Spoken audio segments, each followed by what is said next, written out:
Bible के अनुसार प्रभु यीशु मसीह संपूर्ण मानव जाति का एकमात्र उद्धार करता है। प्रेरितों के काम 4:12। क्या यह प्रस्ताव एक तथाकथित धार्मिक ग्रंथ में कोई चतुर लेखक के द्वारा अंकित काल्पनिक कथा है, यह पवित्र शास्त्र के द्वारा मनुष्य की जानकारी हेतु प्रकट किया गया, परमेश्वर के द्वारा प्रकट किया गया आध्यात्मिक सत्य है? आइए हम देखते हैं। उद्धार शब्द का सार्वजनिक अर्थ कोई समस्या से बच जाना या छूट जाना आदि है। आध्यात्मिक परिप्रेक्ष्य में उद्धार शब्द का अर्थ कोई भी धर्म के अनुसार पाप के परिणामों से आत्मा, प्राण एवं शरीर का बचना है। एक प्रकार कहने से इस संसार में जितने भी धर्म है वे सभी का अस्तित्व इस समस्या पर टिका है। इसलिए ही सभी धर्म इस आध्यात्मिक सच्चाई का अंगीकार करते हैं कि मनुष्य पापी है और इसलिए ही उन्हें पवित्र परमेश्वर के पास प्रवेश भी नहीं है। आर्य धर्म की विधि के अनुसार जब कभी ऋषि को गायत्री मंत्र का उच्चारण करना है, उसके पूर्व अपने लिए प्रार्थना करनी है कि पापो अहम पाप कर्मो अहम पाप आत्मा पाप संभवा त्राहि माम पुंडरीकाक्ष्यम सर्वो पाप हर हरे।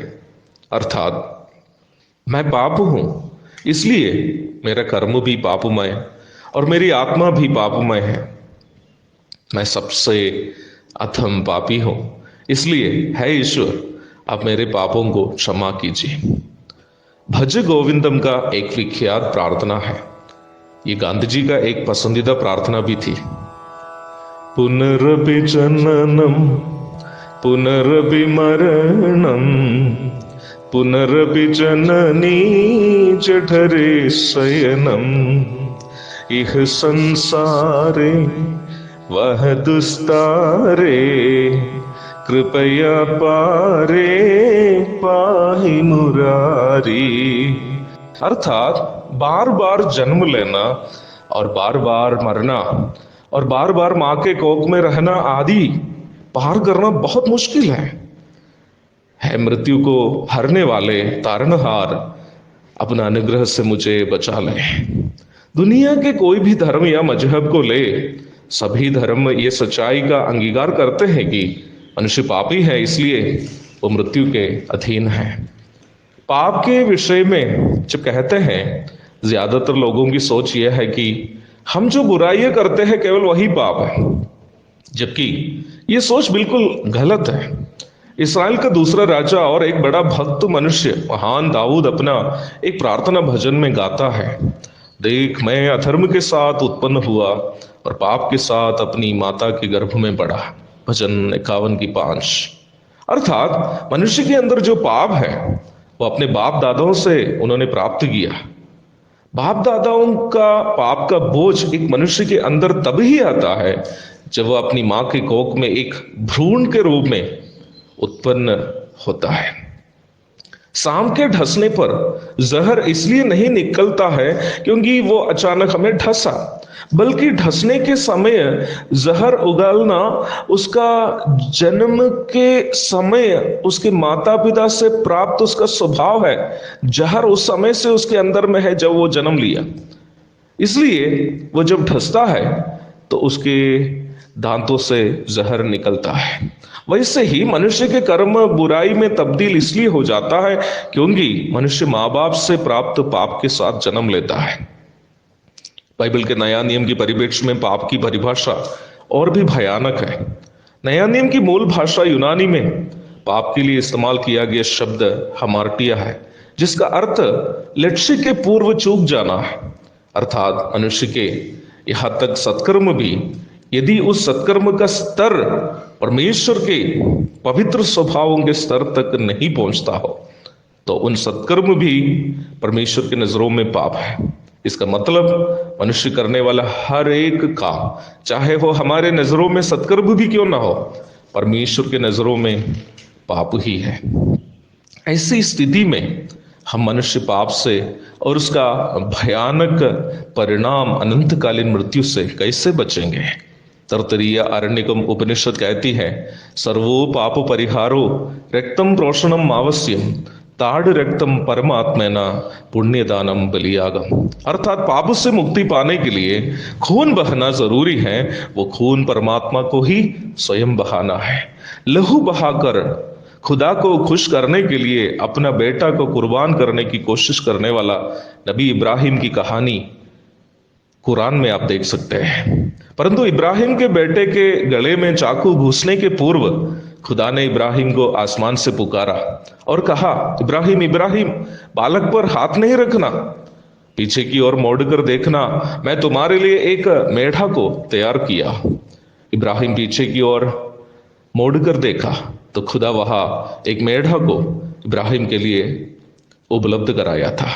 पाप क्षमा के लिए जानवरों को बलि करने की प्रथा न केवल आर्य धर्म और इस्लाम में है, बल्कि दुनिया के सभी प्राचीन धर्मों में होती थी।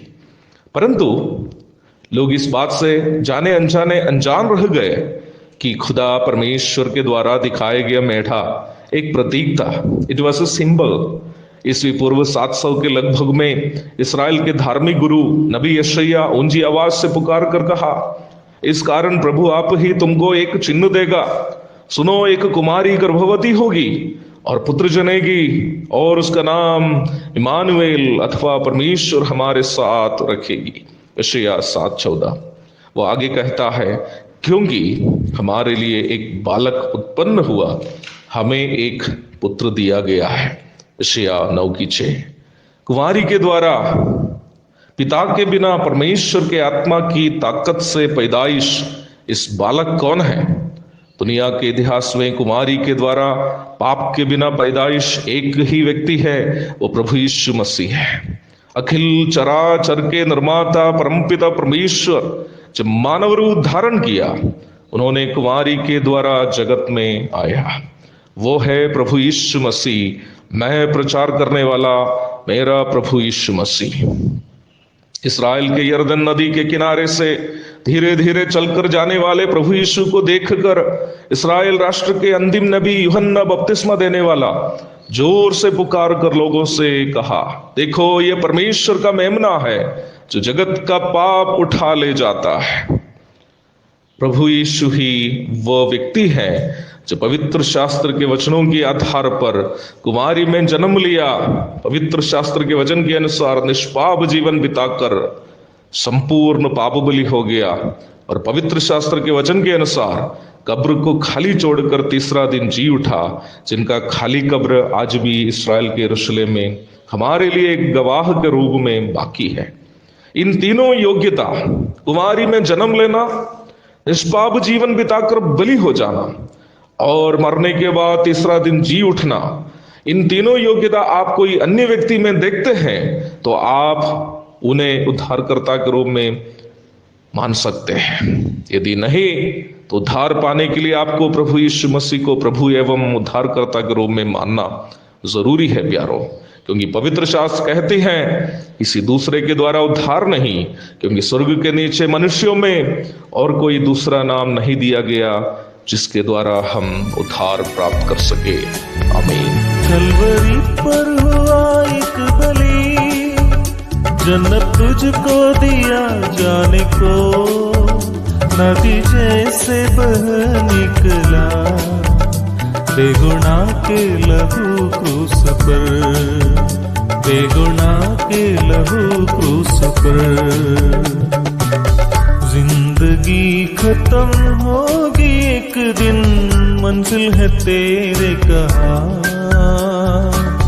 ये सफर खत्म होगी एक दिन, मंजिल है तेरे कहाँ। जिंदगी खत्म होगी एक दिन, मंजिल है तेरे कहाँ, ये सफर खत्म होगी एक दिन, मंजिल है तेरे कहाँ।